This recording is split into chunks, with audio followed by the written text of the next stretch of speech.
Começando mais um vídeo e hoje eu vou fazer aquele prometido que eu fiz antes, tá? Sobre como desenvolver suas habilidades para uma vaga, pensando ali, como conseguir a sua primeira vaga, como você pode se desenvolver na área da TI, tá? Para quem realmente não entrou aí nessa área ainda, tá? A primeira coisa que eu diria é o seguinte: se esforce para fazer tudo o possível em inglês, tá? Porque o inglês é a linguagem materna da tecnologia, tá? English is the mother language of technology. Por que eu digo isso, tá? Pelo seguinte motivo: Ruby é uma linguagem de programação japonesa e ela é feita em inglês. Python, se eu não me engano, é dos vikings lá, Swedish, Suécia, alguma coisa assim, é feito em inglês também, tá?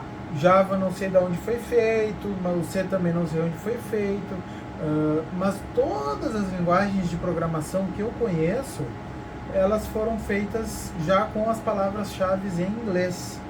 Existem sim o Portugal e entre outras linguagens que são feitas, né, numa linguagem mais aportuguesada, mais natural, né? Eu acho que a inteligência artificial mesmo, ela nada mais é do que uma programação em linguagem natural, tá? Você está fazendo um prompt, o que é um prompt? É uma série de instruções para uma inteligência artificial que ela vai seguir e te entregar ali de acordo com o que você pediu. É basicamente um SQL, tá? A inteligência artificial nada mais é do que um SQL que lê em linguagem natural e te retorna em linguagem natural. Mas ela funciona excepcionalmente melhor como? Em inglês, tá? Por quê? Porque ela é treinada sobre dados web. E na web nós temos muito mais dados em inglês. E principalmente elas são modelos que foram feitos por pessoas que falam inglês. E elas pensaram na globalização, que é em inglês, tá? Então essa é a primeira dica que eu posso dar, assim, é que se você tiver inglês é um diferencial, mas não é aquele inglês de você ir numa escola e ficar fazendo aquele inglês assim, tá? Falar inglês, to speak English, com certeza vai te ajudar, vai contribuir, mas existe uma diferença entre você ter um inglês técnico, de você conseguir ler, de você conseguir entender, de você conseguir pesquisar, de você conseguir ir atrás e resolver problemas em inglês, tá bom? E muito importante porque a documentação das grandes ferramentas vão ser em inglês, tá? E para você se atualizar em português, você precisa depender de outra pessoa que vai trazer um conteúdo em português sobre aquilo que é inglês. E muitas vezes as próprias pessoas não sabem onde pesquisar, tá?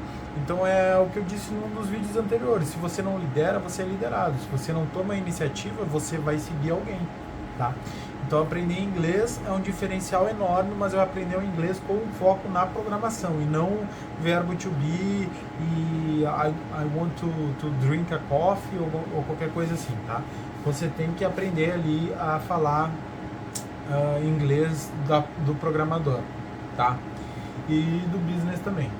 Essa seria a primeira coisa. A segunda coisa é sempre olhar para as vagas e começar a entender o tipo de desenvolvedor que você quer ser. Esse é um pouco complicado, porque nós sabemos que assim, eu estou tentando minha primeira vaga, como é que eu vou saber o tipo de programador que eu quero ser? Só que aqui vem o grande diferencial. Hoje em dia nós temos o ChatGPT. Antigamente nós não tínhamos LLMs. Então, assim, para um cara fazer um código, ele tinha que ter estudado pra caralho, tá? Ele tinha que ter sentado a bunda dele, realmente estudado, e aí ele ia construir um sistema e ficar pesquisando. Cara, esse cara ia ser um desenvolvedor absurdo já, tá? O que acontece? Hoje em dia não existe mais isso, tá? Hoje em dia você faz toda essa pesquisa que antes você fazia pelo Stack Overflow, e antes disso nós utilizávamos fóruns. Quem vai lembrar aí, eu aprendi muito a programar com fóruns, porque eu fazia servidores de jogos, tá? Eu queria, por exemplo, quando eu tinha 11 anos, eu fiz um servidor de um jogo chamado Tibia. Isso foi lá em 2005. Não, 2006 eu criei meu próprio servidor de Tibia. E aí o que acontece? Por que eu criei esse servidor de Tibia? Porque eu queria ser dono do próprio mundo, porque eu não tinha dinheiro para pagar premium, tá? E eu também eu tinha muito medo de morrer e todas as coisas assim, porque o jogo ele era bem punitivo. Então, eu criando meu próprio mundo, eu era dono de tudo. E aí eu aprendi a mexer em Lua, tá? Os servidores eram em Lua. Eu aprendi a fazer um banquinho de dados com arquivos XML, porque era assim que funcionava, tá? Quando o usuário entrava para fazer a conta, ele precisava usar o cliente, aí ele entrava numa conta especial, que a conta, o número da conta, o time tinha número de conta, era 1, e a senha era 1. E aí o que acontecia? Ele entrava e através de um chatbotzinho ele criava a própria conta, tá? E aí depois ele entrava de novo nessa conta dele que tinha um chatbotzinho para ele criar o próprio personagem. Eu odiava essa porcaria, eu odiava, cara, eu tinha um nojo disso. Eu achava muito mal feito, porque tu entrava no site do Tibia e tu criava teu boneco lá, tu criava tua conta lá. E aí eu fui, aprendi PHP, hospedei no... como é que era aquela porcaria que a gente instalava no computador? É um Apachezinho, um servidor assim, bem antigão, que ele já vinha até com o MySQL junto, era um bagulho meio pesadinho pra época. E aí o que acontecia? Eu criei um site bem parecido com o Global, tá? Que a gente tinha. Não, minto. Depois veio o pessoal que copiava o Tibia Global e eles ofereciam isso, mas o primeiro site que eu criei era uma droga, mas ele dava para fazer essa mecânica. Ele ia lá e criava os arquivos XML para mim. E era feito aquele todo preto com umas letras verdes horrorosas. Mas, cara, eu achava aquilo incrível. Aí eu comecei a criar magias, eu comecei a criar coisas para ter VIP no meu servidor, eu comecei a criar um monte de coisas ali e eu nunca mais saí da programação, tá? E aí eu acabei me desenvolvendo muito. Então, quando eu entrava para algum projeto, eu não me preocupava mais com linguagens de programação, porque eu tive essa habilidade de me desenvolver. Tá? Agora, se você não sabe o que você quer, o que você gosta, como é que você vai fazer, tá? Para quem gosta de jogos, isso é mais fácil, tu vai para jogo ali. Agora, se tu tá tentando entrar na área de desenvolvimento, assim, do nada, eu acho que a primeira coisa que você poderia fazer é uma aplicação pro celular, tá? Um aplicativo em Flutter, por exemplo. Você pode tentar também criar uma aplicação web para suas finanças, tá? É basicamente um Excel, só que é um sistema, e aí você pode tirar relatórios e qualquer coisa assim, você pode consumir APIs e etc. Consumir APIs de esportes que você acha interessante, tá? Tudo isso eu lembro de ter feito um sistema com a API do League of Legends também, porque eu não gostava muito dos sites que tinham, eu achava muito lento. Então eu criei o meu próprio ali, eu tinha meu sisteminha para fazer o cadastro das minhas partidas e eu tinha os comentários daquelas partidas e eu salvava tudo no meu banco, porque o League apagava depois de um tempo. Então, ou não apagava, ele provavelmente limitava o nosso acesso, eu não me lembro agora, tá? Mas isso tudo me permitia com que eu cuidasse da minha evolução ali dentro.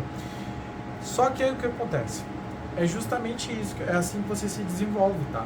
Você tem um problema e você resolve ele com tecnologia. Se você não tem um problema, antigamente a gente aconselhava, vai no senhorzinho tal, do mercado ali, o seu Zé, fala com ele, tu não quer o sistema. Cara, eu sei que esse conselho muita gente deu, e o pessoal detesta na internet esse conselho, mas assim, ele é um conselho que ele serve para o seguinte: você precisa escutar o usuário, tá? Não existe isso de programador é um ser especial que vai só programar e você nunca vai lidar com o usuário. Você está criando uma ferramenta para alguém. Para e pensa no que eu falei. Era algo do League of Legends para mim, era algo do Tibia para mim. Aí eu odiava aquela interface de usuário, eu criei uma UX melhor. Hoje em dia isso é muito importante para o meu negócio, porque eu crio pensando já no cliente. Esses dias eu tive que criar uma funcionalidade no meu aplicativo de chamados para a prefeitura, porque eu estava pensando assim, cara, tá muito complexo esse chamado, a abertura de chamado, tá? O que eu quero é que o cidadão clique em adicionar um chamado, tire a foto do que ele precisa, do buraco, do bueiro, do lixo, e instantaneamente, através do GPS, eu pego, gravo tudo, coloco as ruas, faço tudo para o cidadão. Ele tirou a foto e abriu o chamado instantâneo. Por quê? Porque eu corto toda essa fricção. Só que para mim chegar nisso, eu precisei criar algo meu, tá? Eu precisei ir e fazer várias dessas coisas ao longo dos anos. Então, assim, ó, o único jeito de você aprender a andar de bicicleta é andando de bicicleta. Hoje, com o ChatGPT, você tem essa capacidade de se desenvolver, assim, numa velocidade absurda. Só que é o seguinte, eu disse que ChatGPT é programado, tá? Qual é o meu conselho? Aprenda a fazer algoritmos. E aí você pede para o ChatGPT um problema para resolver, tá? Ó, se você acha legal fazer aplicativos web, faz web. Se você acha legal fazer aplicativos desktop, faz desktop. Se você acha legal aplicativos para o celular, faz aplicativos para o celular. Comece com coisas simples, mas faça qualquer coisa. E de preferência, se você realmente quer entrar no mercado de trabalho, pegue uma vaga, tá?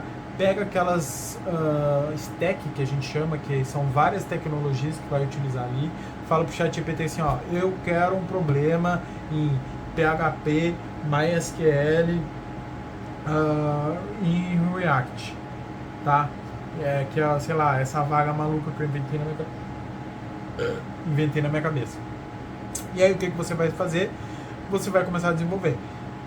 Cara, melhor ainda, algumas pessoas fazem isso e eu acho isso muito foda. É o seguinte, se você não for, se você der a sorte de achar